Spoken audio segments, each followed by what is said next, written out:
What should a lady do if her husband is inert and destroys their family by inactivity? What if the husband is rough, if he is screaming, he's breaking relationships and creates new conflicts every day? We remember the story from the Bible about Abigail and her husband Nabal. That's a story. What the husband should do if the wife ignores your authority and disrespects you as a man. There is a biblical story, Hosea and his wife Homer, that ignored her husband and walked away from the house. Greetings, friends. My name is Vasyl Ostry, and we'll talk about a very important family topic. I have incapable partner. What shall I do? We'll have this online discussion with our participants. Let me introduce beautiful ladies. First, I'd like to introduce Liudmyla Munko. She is co-founder of International Institute Coram Deo. She is a spiritual counselor. Thank you for being with us. Also, we have Alyona Ostra. She is a teacher of ladies' programs. And welcome Alyona, we have two pastors, Stanislav Gruntkovsky, pastor, consultant, and leader of family department of Ukrainian Baptist Union. Right? That's correct. Great. Thank you for being with us. Greetings, Stanislav. And we also have in our online studio, Pastor Mykola Romaniuk, the senior pastor of Irpin Bible Church. So thank you, friends, for being with us today. You are our online audience, so we hope to get response from you, your comments, your questions. That would be very useful. If you write a question, I will announce it to our participants. So we'll talk about unreasonable, useless, inefficient partner, husband or wife. I'll ask men first.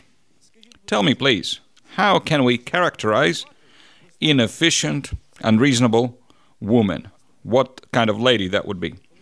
Pastor Mykola, when we read from Solomon, we see this word that wise wife builds up the house, but unreasonable destroys the house, the home, with her own hands. She destroys relationship with husband, with children, burns everything down. There are ladies that have these qualities of unreasonable woman. This would be a lady that hysterical in her behavior.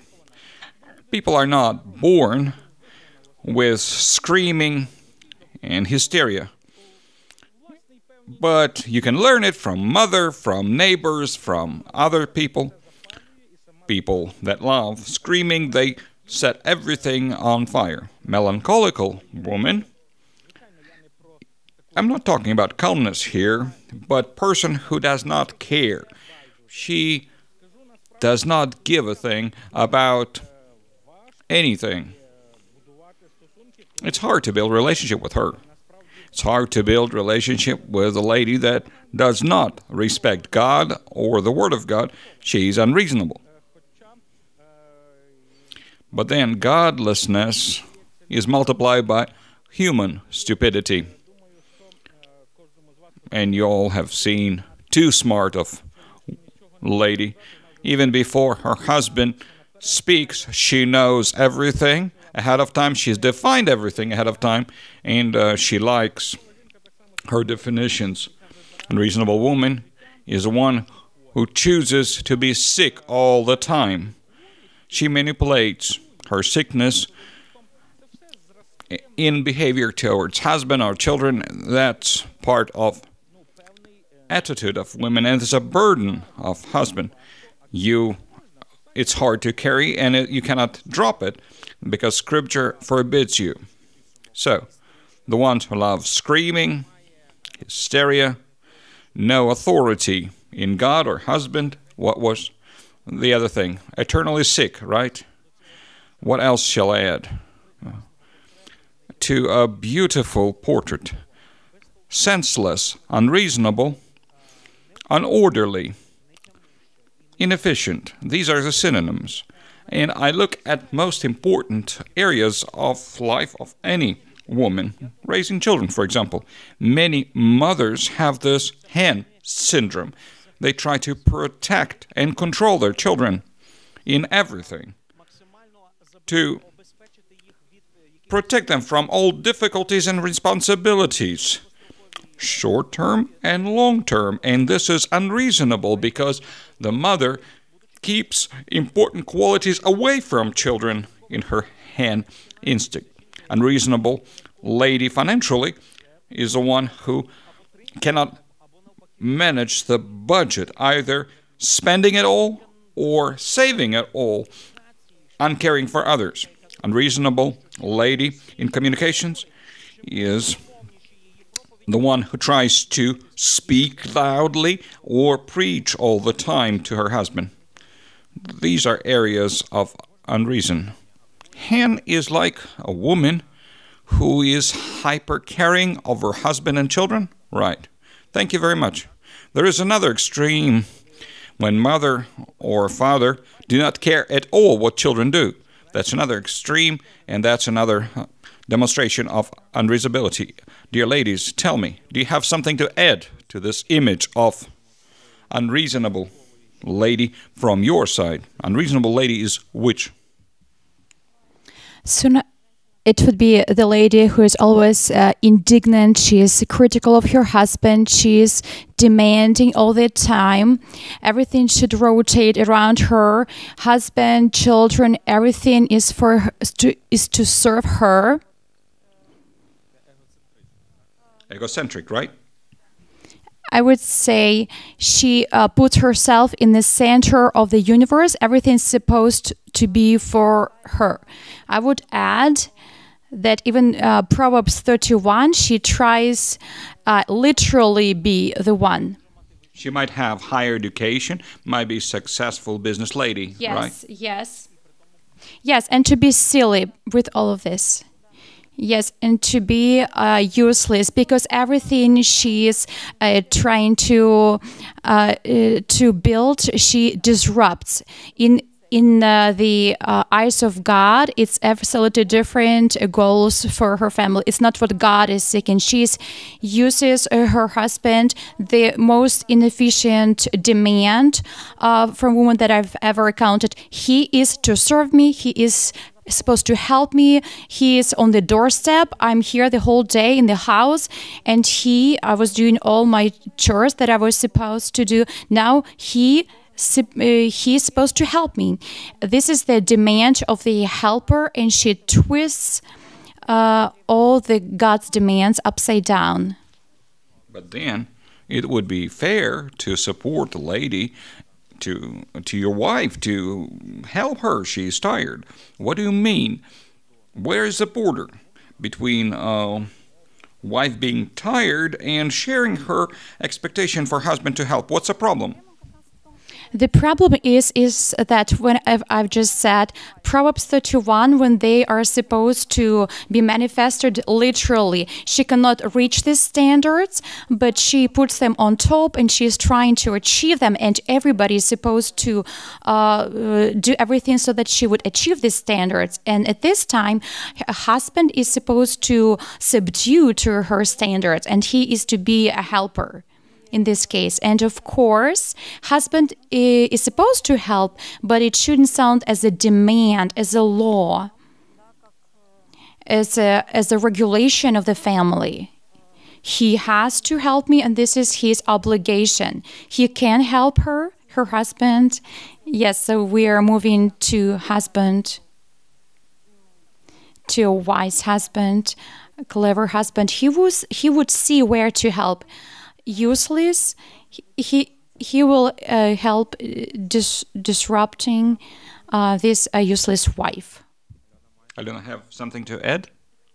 I would like to add one thing. I don't want to repeat everything that was just said. Useless women, they can be shown, manifested that she want to be. she wants to control on the background of the husband, make him lower in her eyes, and because of that, look better in her eyes. So, demonstrating lack of success in husband, she wants to show her success, right? Thank you. Okay, we talked about ladies. Now, ladies, the floor is yours. What is unreasonable husband? What is stupid husband? What's their stupidity? First, he's not responsible. He does not take responsibility. He's a head, he is man, but he does not take this responsibility. He lives for his pleasure. He enjoys life, does something for his pleasure, for his satisfaction, but the whole family is neglected. This is absence of responsibility. I also would say the manifestation when he is as a child. He needs a mom. He is not a man, he is still a child. He needs a wife that would be always supportive of him, that would bring everything for him. He is not grown up. You mean he doesn't have initiative? No, sooner he wants to stay in their state when he used to live with his mom. He transferred to marriage, but he is still in the same state. His wife is now becomes his mom, who is supposed to take care of him. Maybe we can separate the first image of mother who cares is a woman's role, or he wants mother, his wife, to be his mother, to bring and serve like a servant woman, right? Is it one image or two different roles? Yes, sooner he is being childish. He hasn't grown up. He doesn't want to take responsibility. I support you, Luda. Responsibility is an important word. He is not self-sufficient. He cannot come to any conclusions. He depends upon his mom. When he has a servant, as a servant he is a mom, it's also one of the manifestations. It's being a tyrant, right? It's just the same as in the wife's manifestation. Everything is supposed to serve for my good. I'm in the center of the universe and everything should rotate around me. So another thing is roughness, being rude. When we said with Abigail, rudeness. Man, in reality, by nature, they are direct. They're not as gentle as women are. They can show rudeness, but when this rudeness goes behind the limits, standards, and is disrupting, it influences so much that it's ruining everything around. And especially it's being aggressive or with violence. So this is a useless and efficient man. Sexual violence, financial, absence of responsibility, inability to manage family finances. So when finances are used only for his own benefits or he does not earn money. So maybe those are the main, and of course fornication and pornography. And when it starts with this, and then it goes behind the screen. Alyona, would you like to add something? Ludo just made several examples.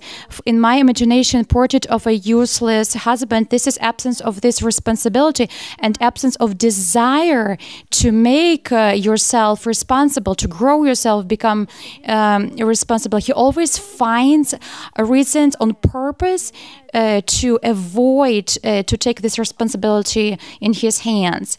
In this case, we are talking about partnership in the family, but the same way, this inefficiency can be manifested in different spheres of life, worker and a job giver.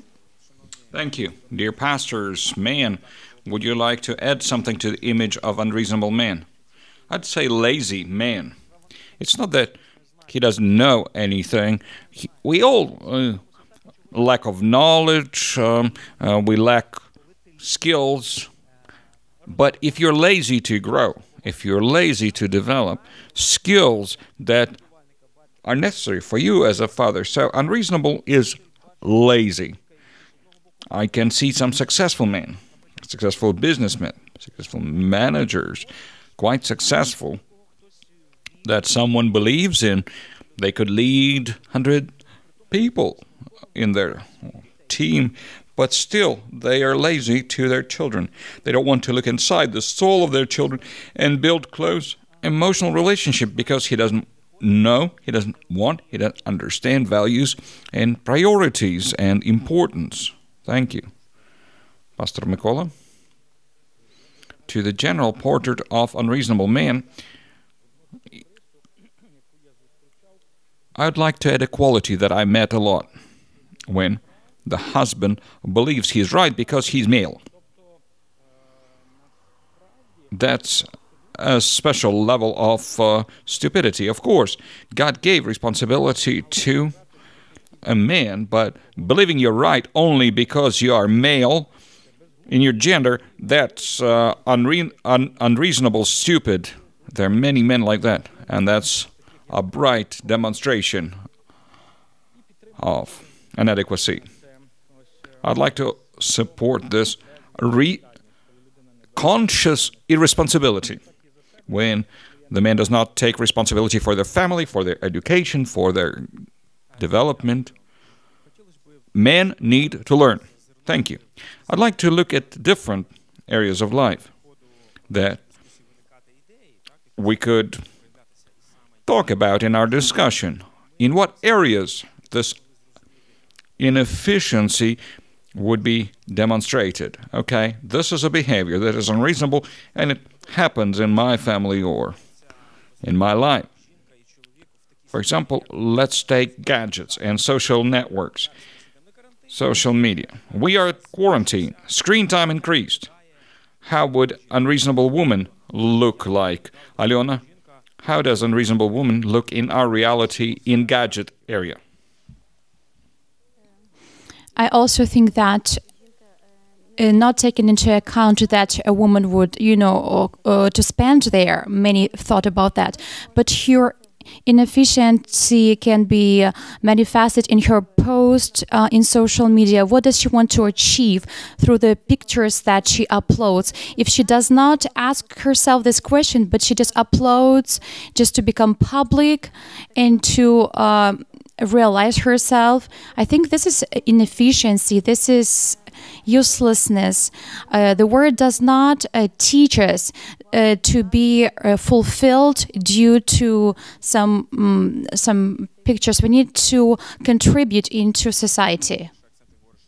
So you're talking about senseless content, unthought, unconsidered. How else would it be demonstrated? I agree with Alyona. This is using different platforms to show herself and to talk about herself, but in reality, the manifestation is uselessness. An example: there is a poem and then a picture to go with it. The verse from the Bible and the picture does not go with this verse. So this is stupid. So this is one of the manifestations. What else I could add? Right now it's a quarantine time, and what it has opened when moms, when they understood they cannot stay with their children for a long time in the same place. This is nonsense. When a woman could not stay with her child for a long time, and she is indignant, she is complaining about that, she's like a sacrifice of this circumstances. So her child is like a monster she needs to get rid of, and sooner the quarantine would be over and the schools would be open. This is very strange. This is a stupidity of a woman who is, for me, this is manifestation of the quarantine here. So a wife, a woman who takes care of her children, and for her has become a burden. Thank you very much. How would a man's behavior in gadget area look? I think unreasonable man does not understand gadget and abilities of internet as high-quality instrument to reach certain goals. You don't look at it as a tool if you have no goals, if you just float along the current, if your life is to earn, to eat, and to get clothes. That's it. And then it's demonstrated in the content that you touch. Because if you want to grow and develop, for example, in fatherhood as a competence, there are many new good instruments, good bloggers, good training programs online that would help you. If you want to grow in romantic relationship with your wife, there are many tools, but lack of goals is a sign of unreasonable men. So, wasting time online is that kind of stupidity. Okay, Stanislav, does it mean that all time that you're online, or any person would be online, if a man is online, does that mean that all the time he spends online should be spent for lectures, seminaries, and development? No. In the first chapters of Genesis we read, there should be idea of leisure, rest. This is the idea of God. God created us to enjoy Him, to enjoy His creation, of course.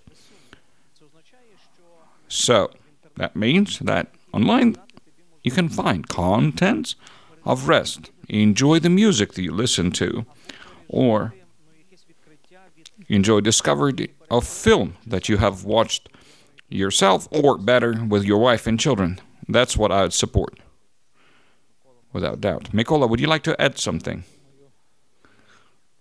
I agree with everything that was said, but I'd like to add, from my observation of life, quarantine did not discover anything new, just enhanced the way men spend their leisure before quarantine. If you're every free moment went to social media, then you spend more time now.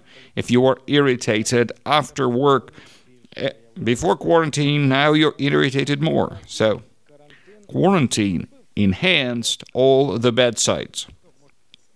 I'd like to add another thing from myself. Online gaming. This is another demonstration of stupidity. One seminary teacher said when Eve sinned,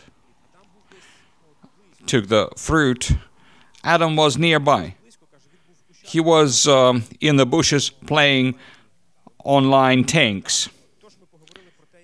That's how stupidity shows in online activity. How about household activities? Let's look at the man being unreasonable in household management. I've answered before. This is finances management and participation in housework chores, the responsibilities that a man should do. A woman can do more and more. This is her tendency. And man is willing to give and give. And when we've touched laziness, this is something I haven't said. Sofas, couches, this is the main place in the house. Yes, we fight for it because everyone wants to take that sofa, and we have only one or maybe 1.5 sofa in the house. And now it's quiet because everyone has their gadget, their corner, everyone is quiet. Vasyl, with your permission, I'd like to mention some of my unreason. Allah and I have different understanding of order or tidiness in the house. It's not that I am untidy. That was one of the reasons she paid attention to me, because I had shining shoes. My mother did it for me, she did not know. But her level of tidiness is much higher.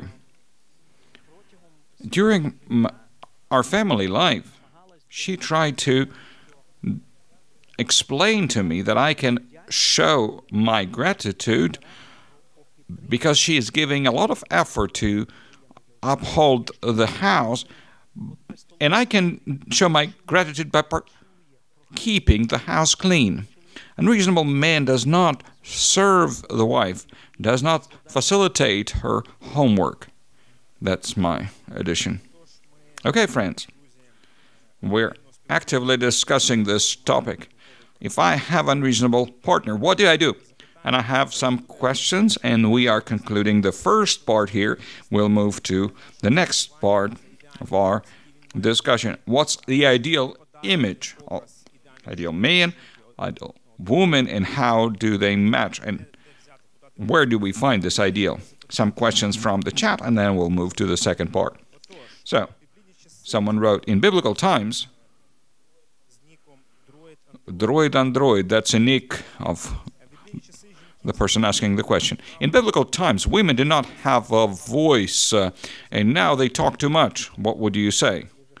It's simple. The person does not know Bible times very well. There are many stereotypes, actually. For example, we know this prophetess, Judge Deborah. She was a leader of a nation. What other influential women can we name? The matter is, even if ladies did not speak from the pulpit at that time, they were not rabbis, they did not teach the public, but they were defining the home, household. They were part of everything that happened in the family. Of course,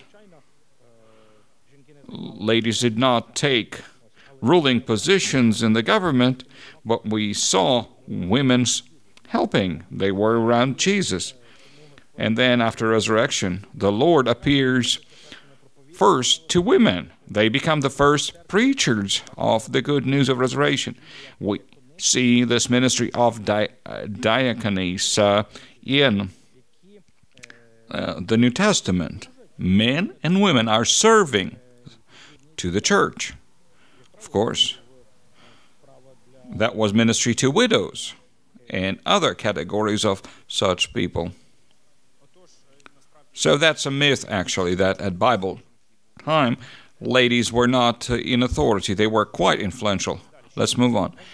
I'd like to add something. If you read the Old Testament carefully, every king we read about, not about his father, but about his mother. And that shows the influence of women. Also, media show distorted picture. And of course, the spirit of time tries to show that everything in the past was about abusing women, and there was a certain degree of neglect and abuse, but Bible sets women at very high level. A practical question from Tatiana Ilchenko. When they say, I love you, and then in critical situation or in quarrel, the person ignores and does not show love. They say love when things are okay, but then in critical moment, they don't behave in loving manner. What would you advise? That's one of forms of inadequacy of a man. When he needs to get something, he says, I love you. But when he needs to give support, he runs away to ignore. I'd like to be advocate of this man. I want to assume that at the moment when he says, I love you, he's very sincere. In that very moment, he experiences some euphoria, emotional closeness with wife. He's in good attitude. Maybe she did something nice, and he wants to say, I love you. Gary Chapman, 5 love languages. Maybe that's how he shows his love. He talks about his feelings. But for you, words of love are not as important as actions of love. Or in conflict situation, he doesn't know how to overcome his anger and irritation. He acts aggressively in that very moment. And for you, it's a signal that he doesn't love you. But I want to believe that he loves you, but he's not mature, untrained yet. And I also would add, there are maybe some kind of expectations, and she sees something that she doesn't want to see, and her inner dissonance is happening. And it's very important to understand what she wanted, what he shows. If it's a crisis situation, they're also different. People can be in shock. And then it takes time for the reaction. It all depends what does she expect from him. So we need to understand what does he mean by saying love and what she expects. That's a good idea, Alyona. Next time the husband says, I love you, ask him, what do I mean? Just love, that's it. My heart is open. I am hugging, kissing, and bringing gifts. Alyona, I have a question for you. This is a question from the chat of the Grace Church. Okay, so who's more responsible in the family for peace, husband or wife? I wouldn't separate two. I think harmony between them, it shows whether they will have peace and happiness. Thank you, friends, for your questions. In a moment, we'll move to the second part.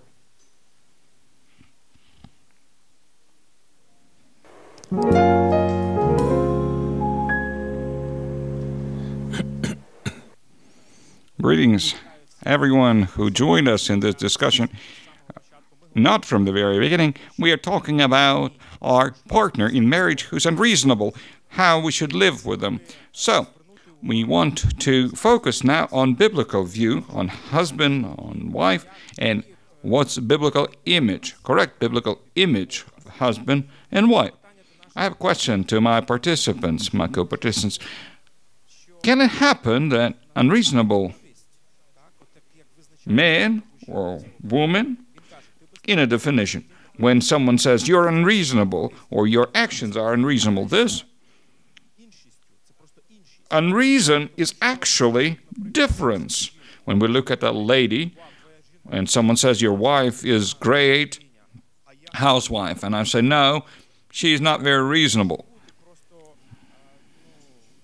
Maybe we are talking about expectations here, and they would be different. They would mismatch. Who can show that someone is smart and reasonable? Well, the thing is that by God's definition, there is understanding of the role of man and the role of woman. There are some stereotypical roles that are developed by every society. For example, that wife is being assistant is a slave. That's a stereotype. But then in the Bible, God is called assistant. Or the role of a husband as a stereotype is providing food, providing money, and relationship is not important. Well, it's good that you bring money, but you can get money from ATM or wife can earn. That's not enough, earning. So in the Word of God, we have good description of good family, good marriage, role for husband and role for wife, and their interaction, because roles did not exist by themselves. They are good in harmonic humility. I support you, Vasyl, because very often we call something unreasonable if it's different. Some person, for example, is not organized well. Being late all the time. The husband, for example, wants to be always on time, and the wife, the mother, gets distracted with children and is always late. So he looks at this tardiness of wife as unreason, but that's a sign of difference. Or classic example, a family tries to go to somewhere, McDonald's or a worship service. Husband is dressed, he's ready. And he says, "Why are you taking so long?" She dresses children, she makes herself beautiful, and he's irritated that she is late. I want to add, I met so many times when our Christian ladies, their desire is for their husband to be a spiritual leader. And very often I come across when a girl, a young lady gets married, she gets married with the expectation already to be a spiritual leader and to grow, of course, in that. And so when she gets married to Leighton, she wants to be married to general, and people can view him, observe him as a growing leader, but she might not, and she has her complaints, and they reach their own top. And so these are the complaints when a person is not ready to become a spiritual leader. To become a spiritual, he needs to go through many testings, and she needs to go with him, and he will grow, and he will become a spiritual leader. And she expects him at that particular moment, and she demands that. So this is her perception.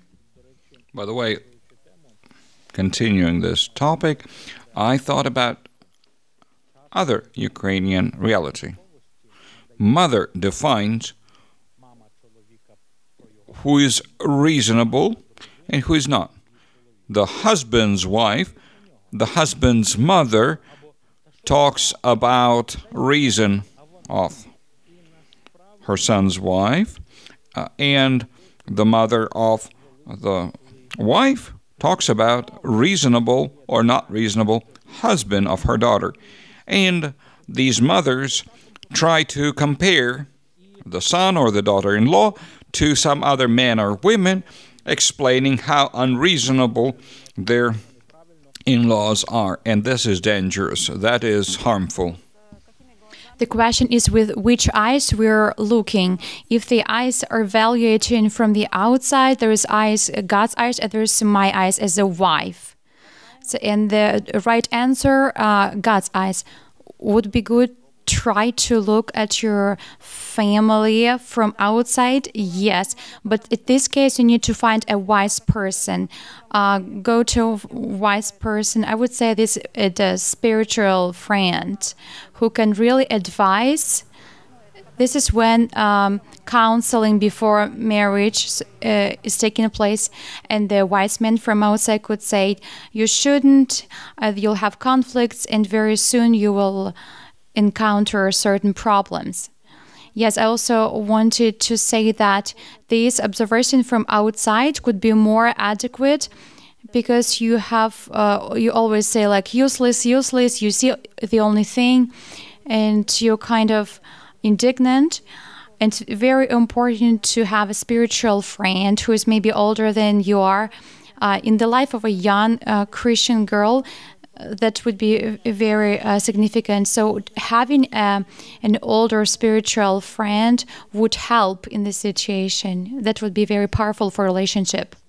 Dear pastors, if possible, briefly, the biblical image of a husband and biblical image of a man. We are talking about ideal now.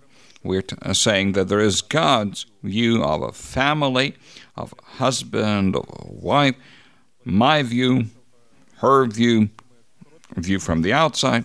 Can we give brief definitions, brief statements of biblical image for husband and wife? And ladies, you're welcome to join as well. First of all, biblical image of a man includes leadership and responsibility. That would be spiritual leadership, any responsibility. If you were not leader before, when you became husband, you received this mandate of a leader from God.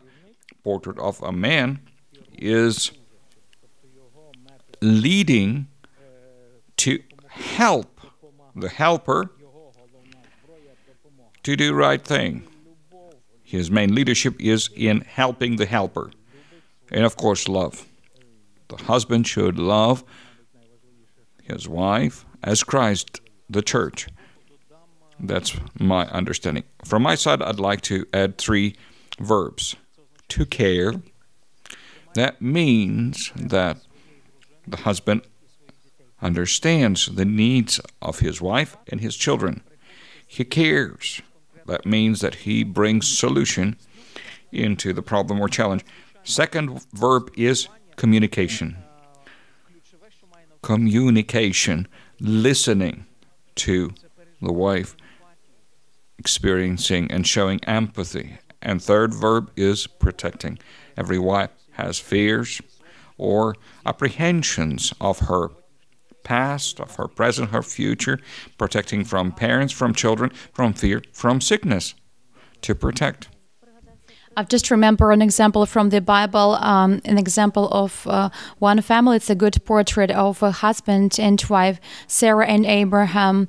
And recently I was talking with my friend about that, and we were meditating that Abraham, when angel came to him, he was ready to meet him.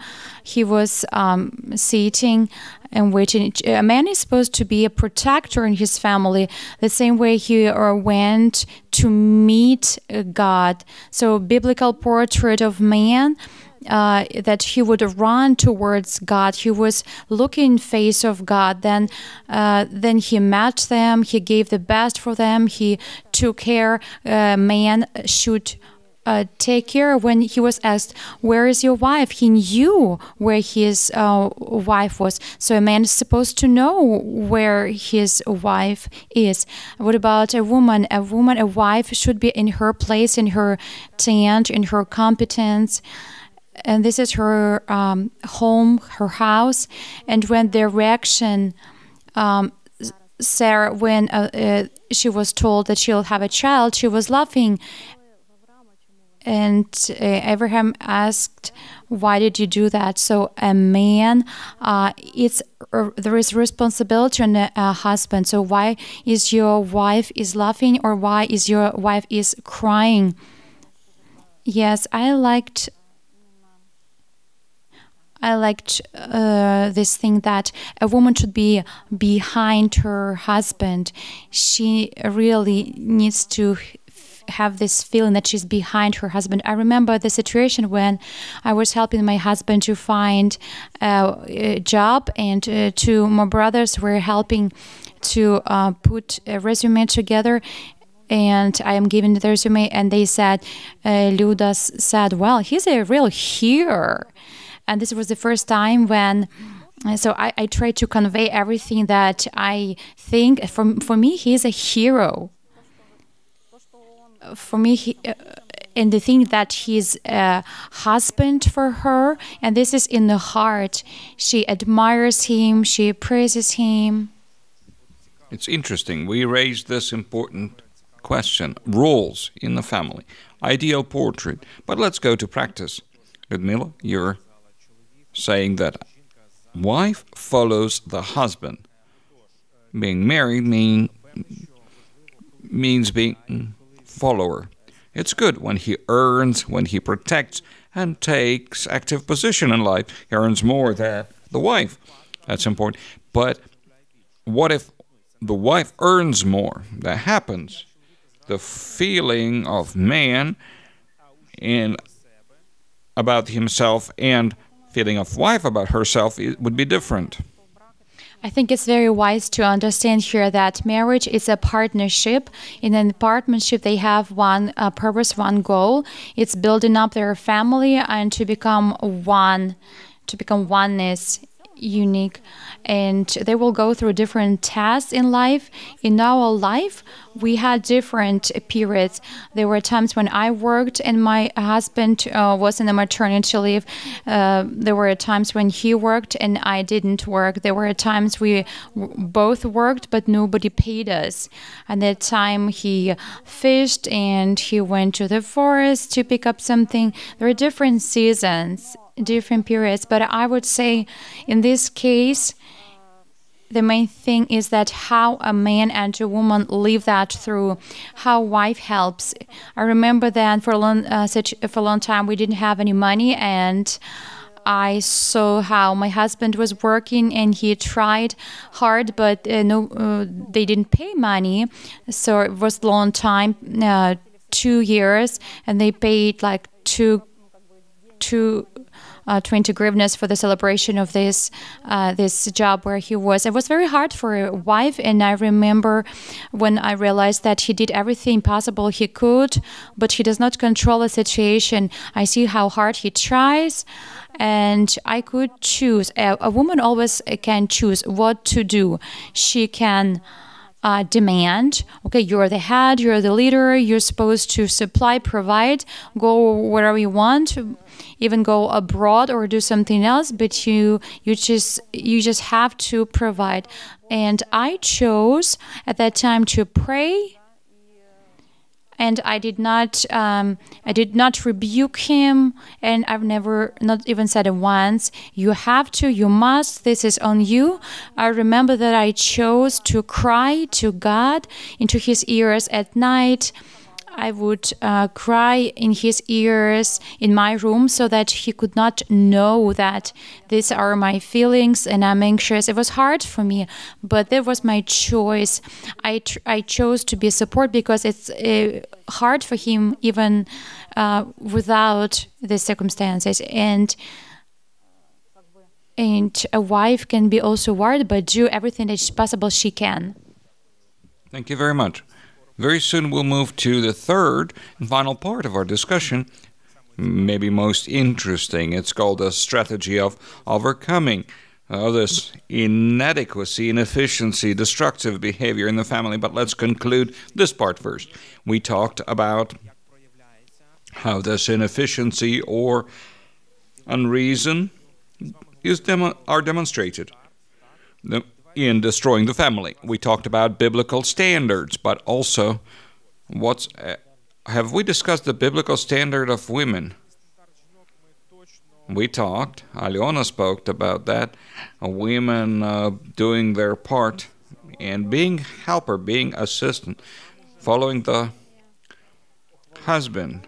Praise and support, right. Great. Thank you, Mykola. Maybe we didn't spend enough time there, but this is important. Where does this inefficiency grow from, and how is it appeared? We are all born inefficient, all of us. When we look at this broadcast, we see that this is diagnosis that should be given to all of us. And this is one of the fastest way to overcome inefficiency, and we'll talk about this in a moment. This is a reason, stupidity, inefficiency, inadequacy. It comes from sin, from this disease that destroys our soul. We were created by reasonable God for adequate purposes. Capable God gave us advice, but we listened to incapable, inefficient, and destructive devil to follow his ways, and all our problems grow from there. That was number one. But number two, we are born with sins. We are born with inadequacy. And if you grow in an environment where there are good examples, then you learn from those good examples. When people in your surrounding overcame this inadequacy, these inefficiencies, you learn from them. But if you learn from lazy, inefficient people, then we learn from that inefficiency. We are learning, accepting patterns of our surrounding. Unfortunately, children follow parents or their surrounding one way or the other. Our sinfulness is multiplied by rotten examples and sometimes multiplied by good examples. Sometimes, despite our sin, we have good examples. Third comment. You know that unreason is supported nationally when stupidity is advertised from the screen, like alcohol advertising.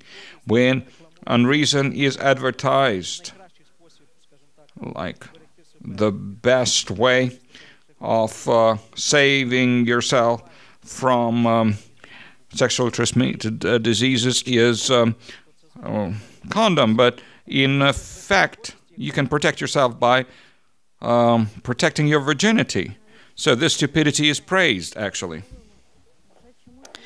For some reason, from generation to generation, I observe that my parents, we always say the phrase, aren't you ashamed? Aren't you ashamed?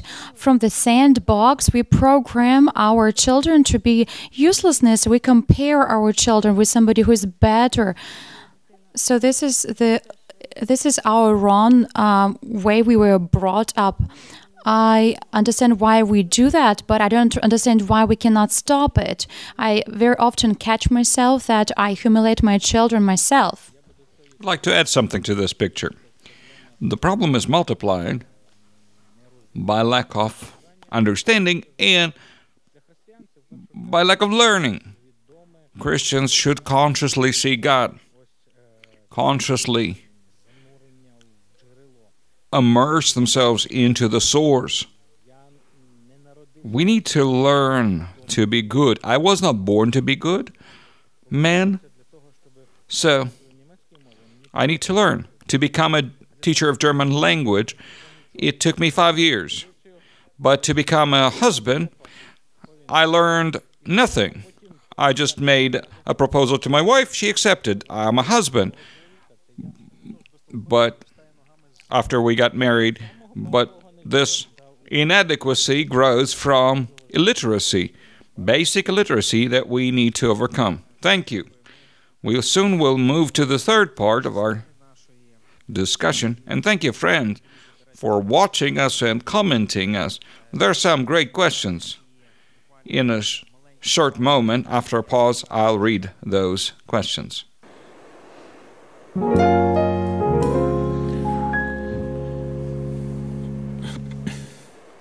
So, we are talking about a very important topic. How to live with an adequate partner. What shall I do if my partner, my husband or my wife, by their actions or inaction, their passiveness, they destroy the family? So, I'd like to start with the questions from the chat. We are talking about strategy. How do we come out of this dead end situation of destruction by actions of husband or wife? So, someone asked about addiction, sexual, alcohol, drugs, gaming. What if one of the partners is addicted to something and would not participate in family's activities? Are there examples, life stories, how you can live with such husband or wife? How can you forgive? How can you build something new? That would be interesting to find out. Does he understand his uselessness and efficiency? But if a person does not want to, how can you help? Let's take such situation. The husband or wife do not want to overcome addiction. There is addiction, pornography, or gaming, or gambling, gaming or gambling. And what should wife do if husband wants to stay in addiction? What shall the wife do with such a husband. That's a burden. That's a huge stupidity. Wife is a widow while husband is still alive. And that addiction causes a lot of concern. Instead of bringing money into the home, they pay for these addictions. What should the wife do? That's a painful question. And are there examples of coming out of such situation? Yes, there are. But first of all, a woman, she goes to someone. When she talked to her husband, and there is no reaction from his side, and he does not change, so she needs to go to somebody, to go to brothers, and she needs to seek help. She also needs to go through counseling, because with all this situation, God can be praised. She can grow in this, even if a husband would not even change. This is a great opportunity to learn how to serve her husband by showing love, and to what degree it's possible. So if she follows God, she will be obedient to God and to all the directions which will be given to her. But if a husband will be offered, according to church discipline, certain ways how to solve his problem, and he can go on rehabilitation courses. So if he chooses sin, he could be excommunicated, and the wife can still continue serving her husband as long as it's possible. But if he is ruining and disrupting her life as strongly, to the degree that a family, everything is on her shoulders, and then I would say I don't like the word divorce, but in some cases as a way of a discipline measure, that he is losing something, he is disrupting for a certain period of time. So you allow for this kind of solution, a divorce, if stupidity is extreme. Yes. I would say this is the extreme. This is extreme. It means that it's a long term taking place, and she is trying hard to get her husband from this pit. And we're talking about addictions right now, right? I'd like to support this notion. It's very important, dear ladies, to ask help, not to be quiet.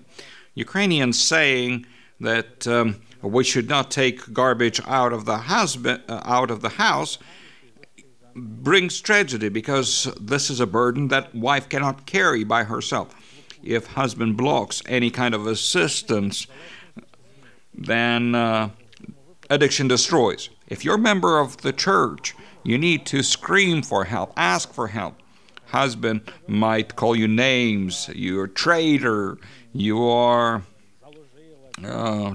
telltale, or you're snitch. But you should keep talking, because this is love.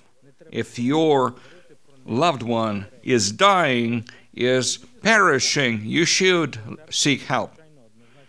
And then, if they're a member of the ministry, then they should be convinced, they should be sent to a rehabilitation center, excommunication. But we have example when a husband agreed to rehab and he became free, but there are bad examples as well. I also wanted to share a story from the experience of my friends. Not even one time. Yes, you are right. Women, they need to call and scream for help. And also in Rivne, there were many prayer groups. At first, they were called Moms in Prayer. Moms in Prayer. Yes, Moms in Prayer. moms in prayer, they prayed for their husbands who had addictions, but also then other women joined. And when I talked to these women, I saw God's miracle. I couldn't understand where this strength come from, because by nature a human being cannot stand that much. When I heard all those stories, in my heart I felt unpleasant emotions towards their husband, but they still endured, and sometimes I even wanted to advise them to separate for a certain time, because children see that terrible stories. But with these women, they prayed, they endured, and now there are so many miracles in churches. These are reborn families. Maybe the last thing to recommend, Vasyl, as additional tool, adding to what we said, confronting the addict, involving competent people into the problem, church ministers. However, you need to try and define the list of people whom this husband respects, their brother or father, in addition to you as wife, a friend, comrade, employer. Find 2, 3 respected people, respected by your husband, and at the right time, at the right place, to organize this direct intervention, this meeting with the husband, offering him specific strategy of overcoming this addiction, giving him a choice. If he follows this path of healing, this is what he will receive: support and care. If he chooses the wrong road, these are the consequences that he would meet. I have another advice from the Word of God. Wife, submit to your husband, so that those husbands who do not submit to the Word of God would follow the Word of God after humble obedience of their wives. This is not an additional method. That's part of everything we already said. The life of holiness, the life of seeking God and sanctification of wives impact men.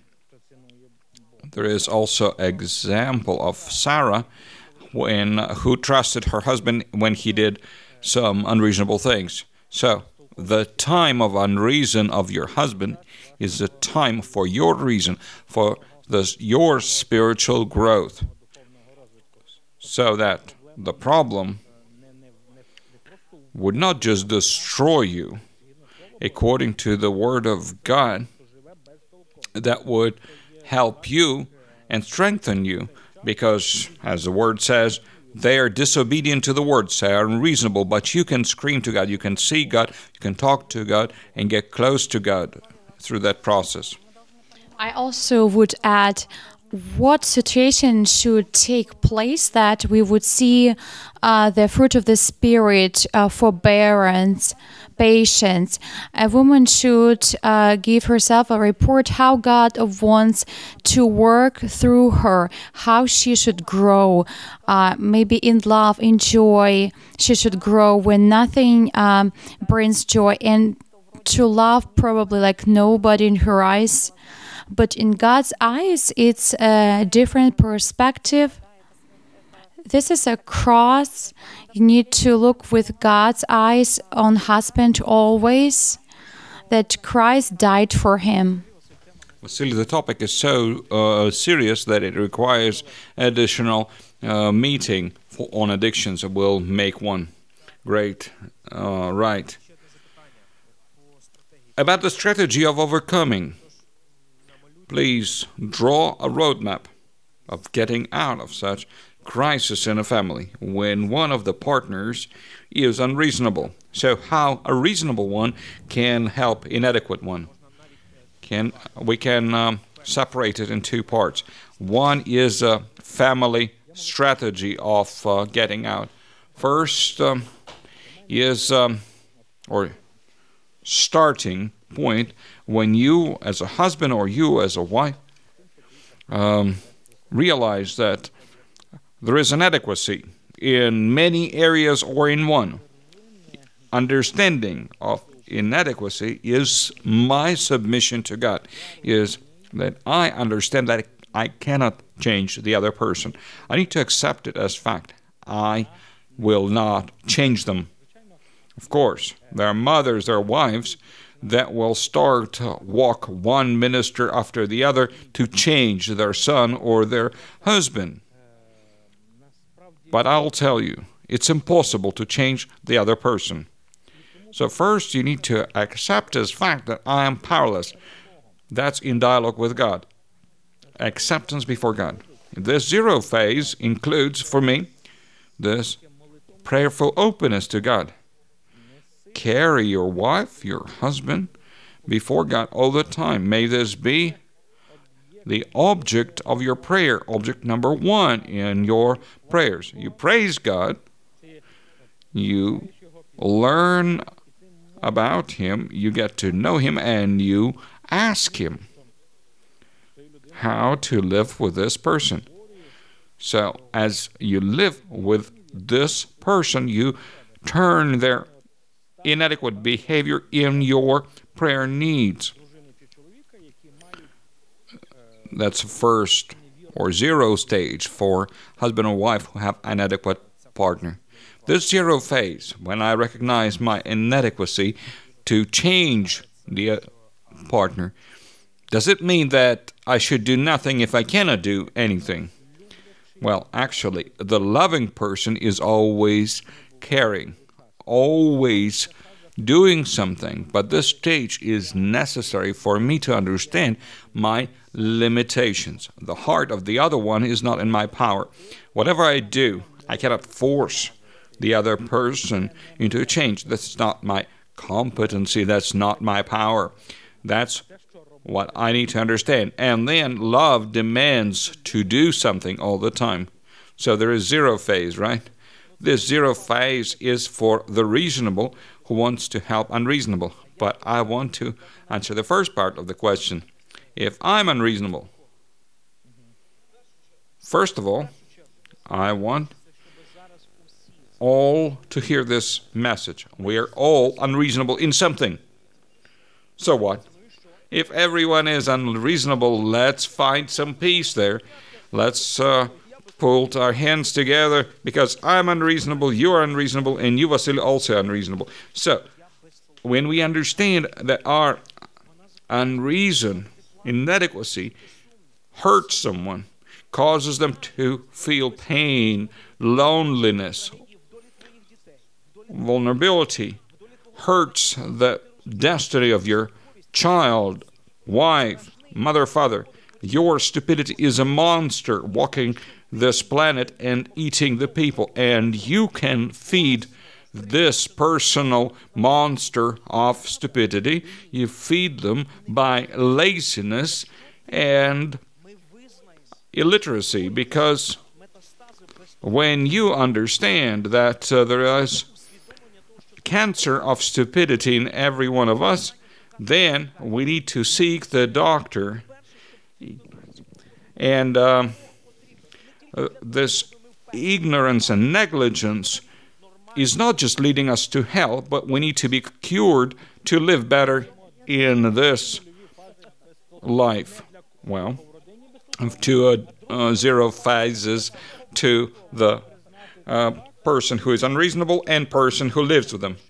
So, when this negligence and laziness feed the stupidity, then we need to understand where I am personally more unreasonable in my relationship with wife, or in my relationship with children, or in my earning ability. And the family, the closest people, will help you. Start listening to them. Start hearing them. Start reading the direct messages or between the lines. And try to learn. If you are illiterate in raising children, then learn from some reasonable people who have been through this before. Read the book. Go to seminary. I just wanted to add a remark. If you've already understood and you have a weakness, and this is chronical, it ruins your harmony, and somebody is indignant, you're useless, you're inefficient, just be ready. A chronical process for healing, for possible healing. It will be sharp. It doesn't happen instantly.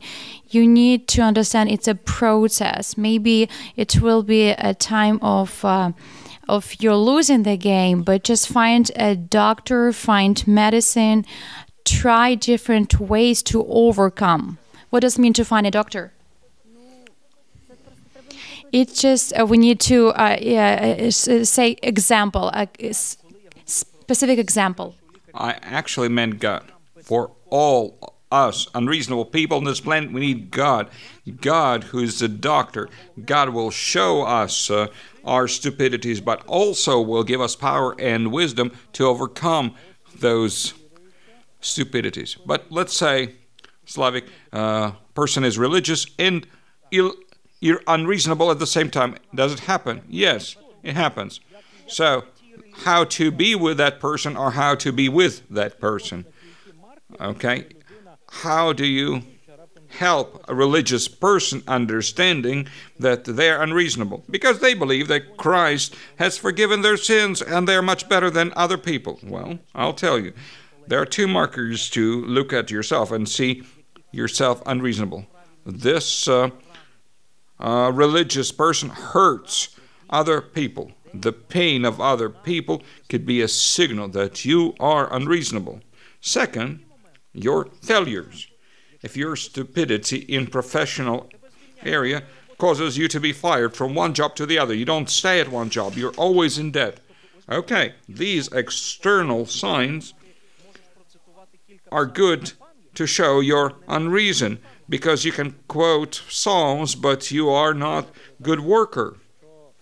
If you're criticized and if you are in aggressive defense, that's a sign. That means that person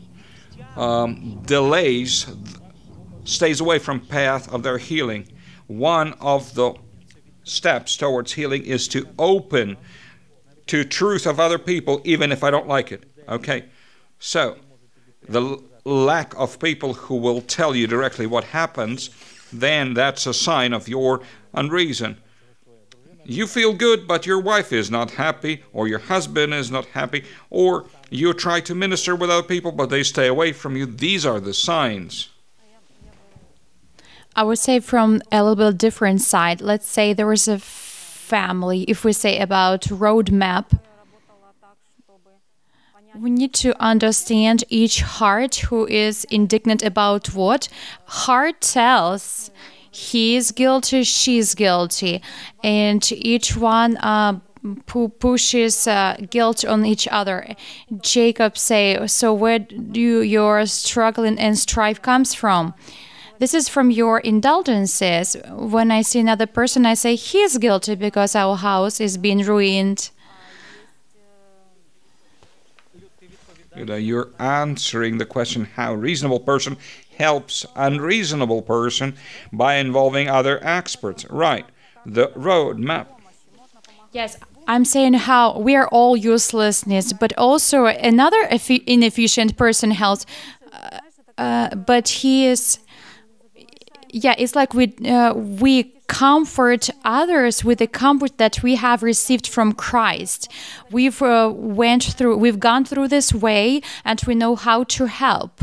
So when we look at these two hearts who are struggling, fighting, and then into this picture we add, they don't have God at that particular moment. They see only each other, and they see that they're victims. They're both victims. So two victims. Two monsters and two victims. But you're talking about two consultants or experts. But this consulting, spiritual mentoring is not developed. Spiritual counseling is necessary in churches. We need to speak up. The church needs to help before divorce happens, because ministers usually interfere only when the family announces to the pastor when they're getting divorced.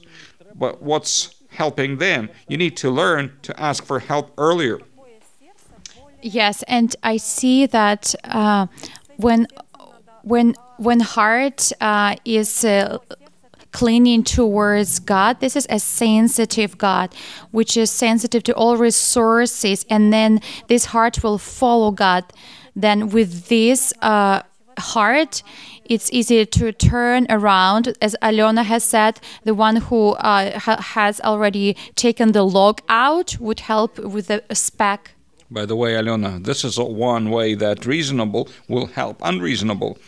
If the unreasonable person, if the reasonable person will find stupidity in themselves and show to their unreasonable partner how they try to overcome it, but then the unreasonable will say, I knew you had stupidities, now you confirm it.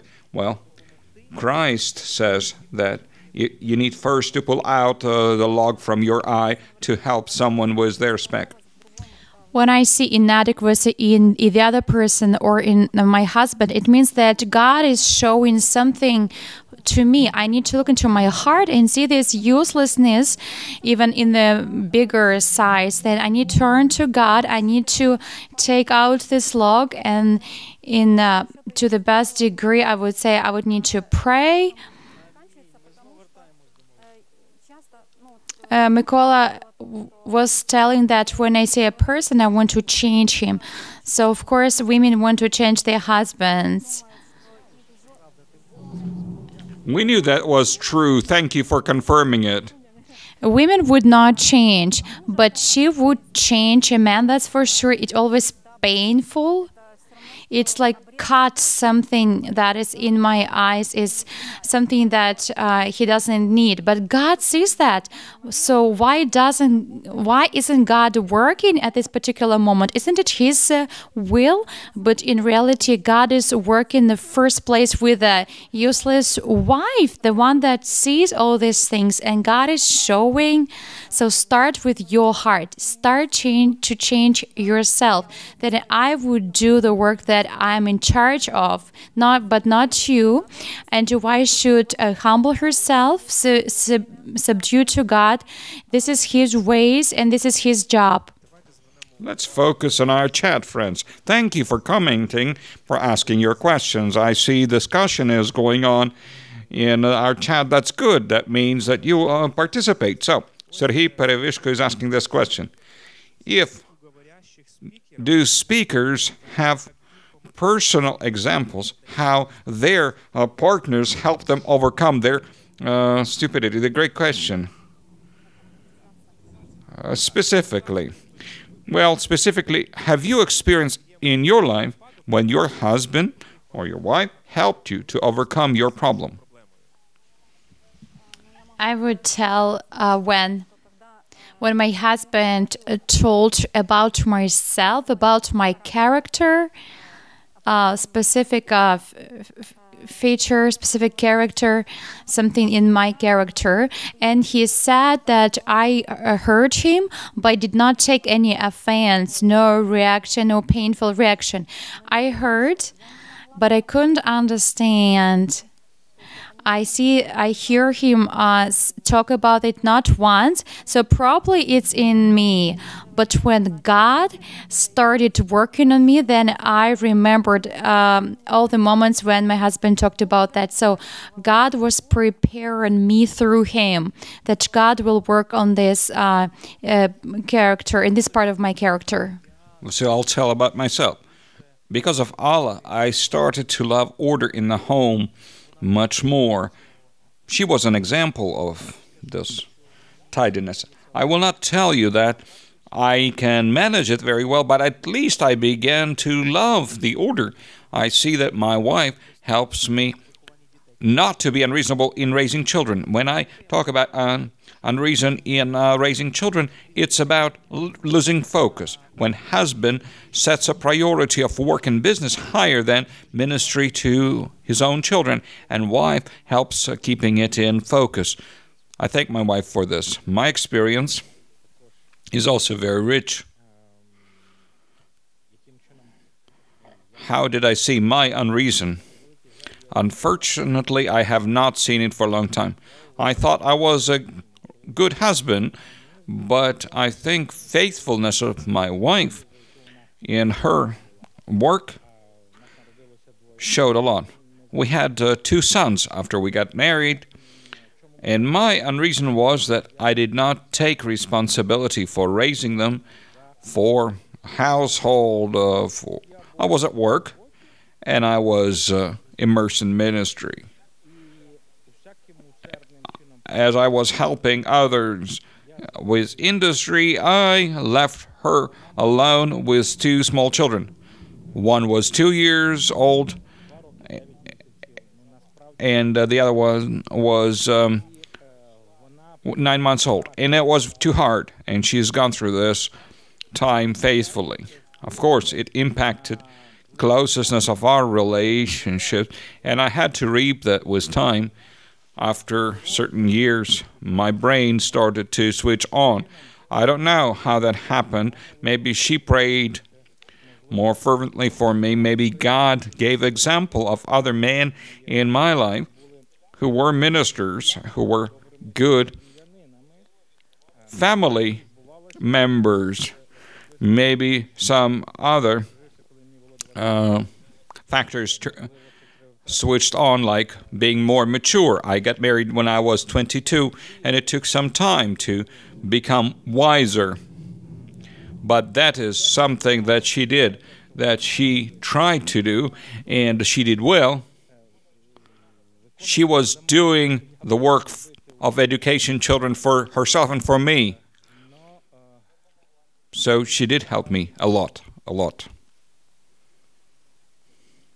As I read through the chat, I thank you for your questions and thank you for your answers. We already spoke about this, but I think for the person asking, this is very important. Please talk about violence and abuse in the family. What should be a response? We have not talked enough about this, so let's talk about violence, abuse in the family, physical abuse, as we mentioned, emotional abuse, when physically is when a husband or wife hit emotionally, when they scream, or financially. I earn, so I spend, or keeping the card, sexual abuse, physical, sexual. Okay, what should such a wife do when she's in such terrible conditions? You should not be quiet. You should not remain with all kinds of violence like this alone. You should have wisdom and boldness to invite someone into your life. There are 2 levels of help here, of course. When you invite counselor, spiritual mentor, a professional who would give wise and correct intervention to life, would help your partner understand how terrible strategy they have selected, and to agree to meetings, consulting, change. It would help. But if such behavior remains, praise God, we have laws that must be observed, and you could appeal to them. If all previous attempts have exhausted themselves, or you've been so quiet that violence came to the level of threatening health or life for you and for your children, or for your children. So these 2 steps must be done at the same time. You need to involve consultants and to involve law enforcement. I'd like to add a very important thought as we observe reality. It happened in my life when I tried to counsel ladies who were abused, but they were not willing to work together with the counselor. When you begin the process of healing, you should be ready to transform, because it's not just for the other person to be changed, but for you as well. No, I mean the different thing. A wife, for example, has a problem. She makes a step, seemingly, then she looks back, and she is afraid of him and takes all the steps back. It's this evil dance. 1 step forward, 2 steps back. the fear of paying the price when you understand this as a wrong behavior. Family should not have violence. This is against God. Whatever your husband or wife say, sometimes even in the church, certain violence is forgiven, like husband hitting his wife. That should not be justified or forgiven. But if this situation happens, the responsibility is to move forward, not to stop. If the church does not help you, then you need to go to police. Yes, you need to understand that it is a sin and you need to stop it. If the woman goes back, then it means that she supports his sin. And if she doesn't work on that, then the consequences of the problem could be very painful. But Luda, I caught you. If a woman, you forget the fact that husbands are experiencing emotional violence from their wives. Yes, I agree. Sometimes I came across such situations when man would beat his wife, but a woman would bring him to that point. Any wife, she knows the limit of her husband. You mean she provoked him consciously? Yes. Yes, since all of us, since we're useless, there is the limit. Somebody has it. There's more. Somebody are easily provoked. So you need a specific strategy, and he will explode. So a woman sometimes to see, look what a husband I have, and to see that, to show herself as a victim. See, I'm a victim. We need to look at each case individually. But when we see two partners, then we see who plays and how they play. They have different strategies. So one strategy is manipulation and blackmailing with a word. So these cases happen. She can be very quietly leads to the point, and he would hit her. But that would be her guilt, because so grief through whom the temptation comes. So grieve to those, woe to the one. Thank you very much. I hope that the person who made this comment, you have received your answer. If not, if you have no one to go to, please write to us. If you're in our region in Irpin, please get in touch with our church. We have lawyers who will help you. If the best is when you have physical attack, ask people for help. Your father, your mother, your friend, girlfriend. You can go to free legal clinics. You can write complain to police. You should not be quiet. You should not endure. This is recommendation to save your life and your emotional health. But all this has to be done not to punish the offender, but to bring healing to the family. First purpose is to stop the violence, and then healing and assistance, of course. Thank you. So we talked with you about several cases, about the strategy of getting out of the problem, but let's also give some attention to what should not be done.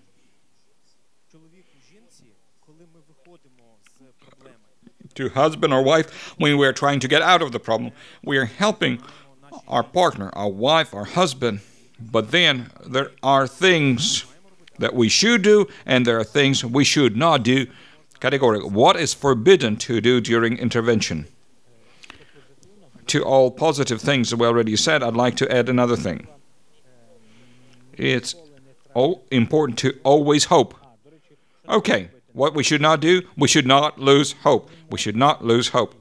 For a Christian, losing hope is unnatural. But if you lose hope, this is demonstration that you have problem with your faith. What did I want to say? I'll stop here. Two don'ts from me. If you're reasonable and you're trying to help unreasonable, in no way forget that the most unreasonable person has something very reasonable.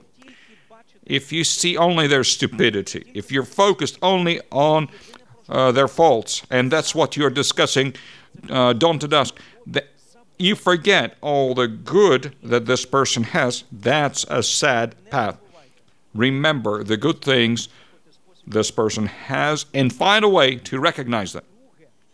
Second, don't tell the truth when it cannot be heard and when you cannot tell it in respect and in love. I would say Proverbs 3:5. Trust in the Lord and do not put on your own mind. There is no wisdom. There is no wisdom in women. We're ineffective women, and wisdom only comes from God. We know that fear of God, this is the beginning of wisdom. So this is where it comes from, the decision comes from. Even when I observe, if a person is being changed, then I see, does the wisdom come?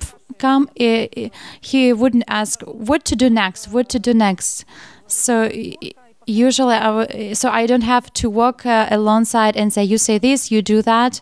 So God gives wisdom to her, how to live with her husband, how to be one. And this is the fear of the Lord, trust in the Lord, have hope in the Lord. This is something that she is supposed to do. And if she does not this, so this is the end. Alyona, please say something.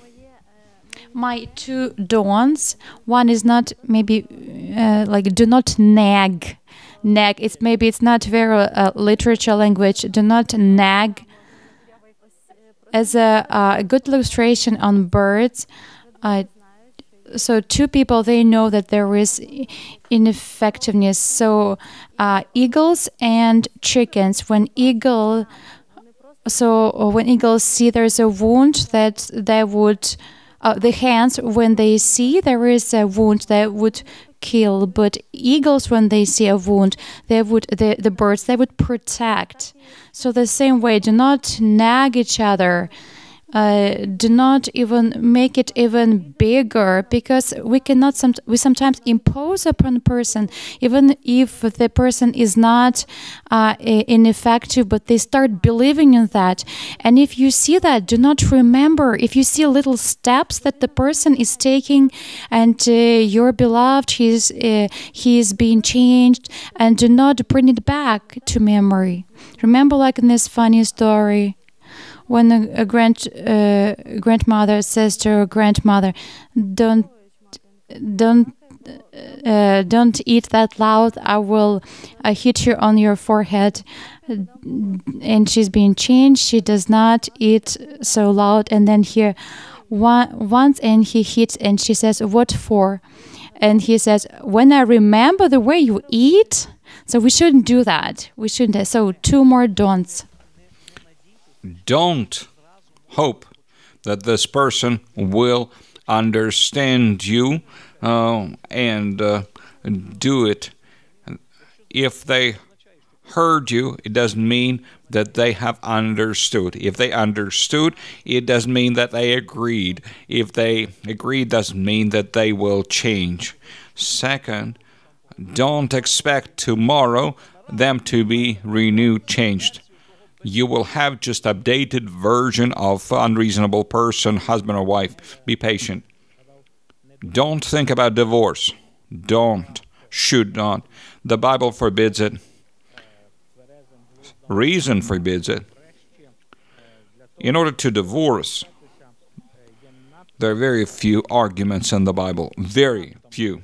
So few that stupidity does not meet the criteria. Of course, if it raises to certain qualities. Don't think about divorce. For Christian, it's not natural. If this comes to your mind, or someone brings into your mind, a devil or your heart, or your friends or family, girlfriends, boyfriends, don't fight it. cut it as sin, unrooted. And I would also add, learn not to take offense. This virtue will help to overcome so many insignificant moments. Do not take it too hard. Do not take offense, and it will help with peacefully come out of the situation. Luda, you talked about character, and I thought of one illustration just describing this importance. Sometimes we understand our faults. Our problems are explained to us, and we understand how unreasonable we are. We want to change. We want to improve. We want to make some practical steps. However, when action is required, similar situation comes, and we are always lazy, always with gadget, always feet up. We do something that destroys or don't do something to build. So this illustration of a spear, our desire to change, is like this metal end of the sharp end of the spear. But the wooden part is the movement part, the force part. So we need to follow through with our desires. Friends, we are about to conclude our discussion. We have been online more than 100 minutes, but if you think that we should raise another important topic, please do so. Please raise this topic before we conclude. I'll read some from the chat. How do you build respect and acceptance in the family between husband and wife? How do you build this respect and acceptance between husband and wife in the family? We talked about this a lot. Just one statement each, one rule from each of you, one principle. Mutual respect and understanding. I would say that what comes to my mind, everything is supposed to come from heart. When it comes from inside, a husband would feel that I admire her, even if there is nothing to admire, because this is my husband. He's not ideal, but for me, he's ideal. We need to understand that for me, in God's eyes, he's ideal, because in God's eyes, he's a tool of my sanctification. So his absence of being ideal, this is something that God uses for me to become more like God. Honestly, I know in my experience, husbands, they change. And if a woman wants to have her own demands, changed, women will see how a man change. Vasyl, from my practice, I'd like to tell you that very often when people ask the question how, they need to find answer to the question why. If you want to know how to respect your wife or your husband, it's very simple working way. Come and ask them, my loved one, what can I do to demonstrate special tenderness and special respect and special love to you? The question is why? Why should I respect the person who hurts me, who doesn't meet my expectation?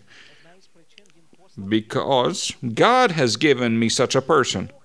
But then God came to this earth for your husband, for your wife. God paid the highest price. Jesus died for your husband and wife.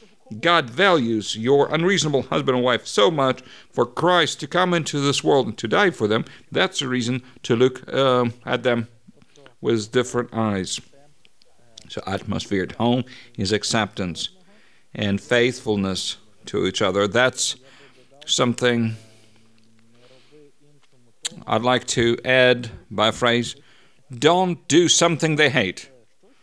You see that your partner does something wrong? Okay, the first response is, I'll do to them the same. Let them feel how hurting it is. It will help your atmosphere if you don't retaliate. acceptance of our roles, if you accept that, I talk about women.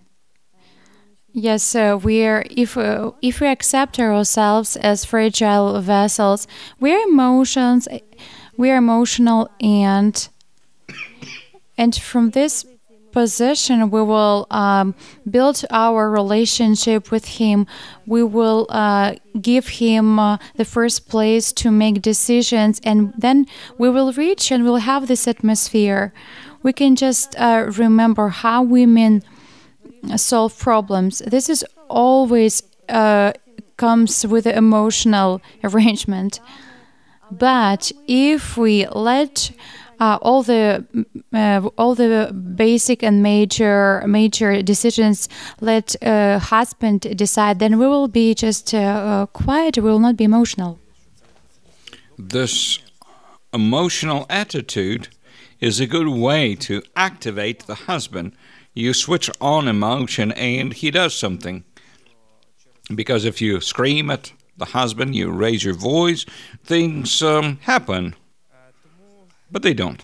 Thank you for your advice. Another question on violence. The Metro S mentions in the Bible that beating husband shows faithfulness. Maybe that's the clearest approach to a wife, disobedient wife or children.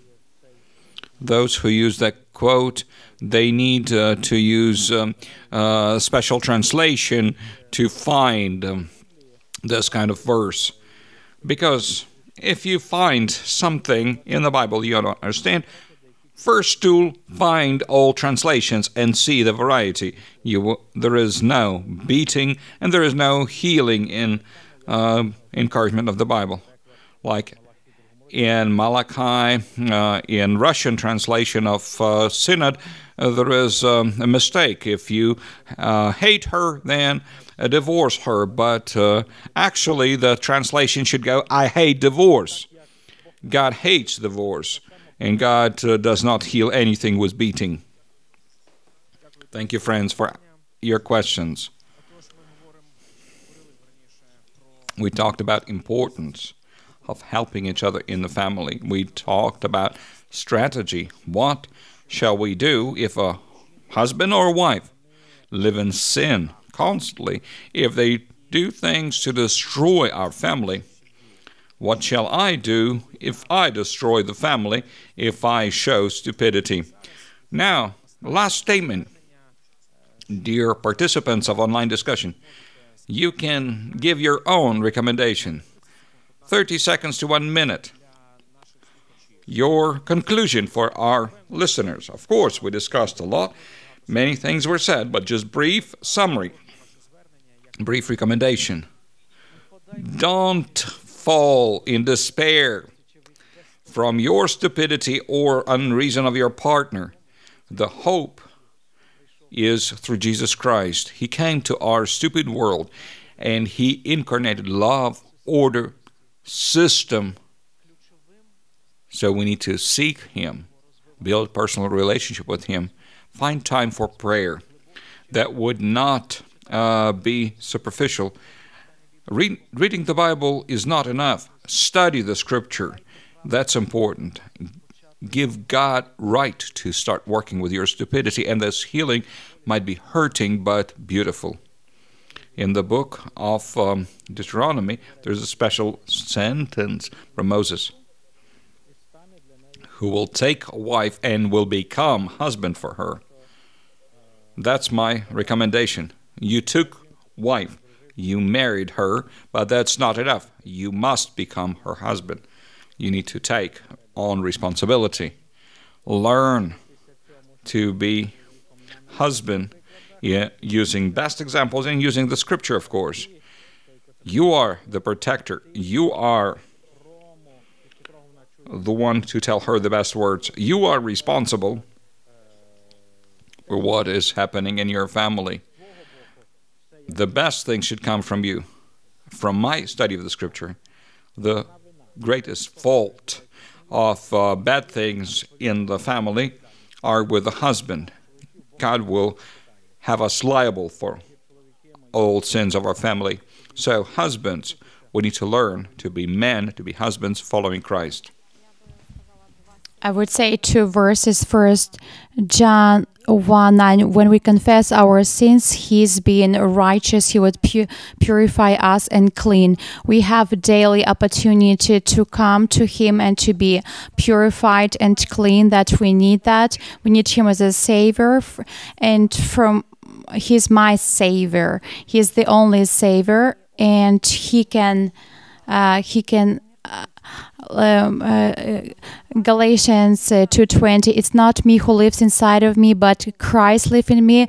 That I live by flesh. I live through Christ.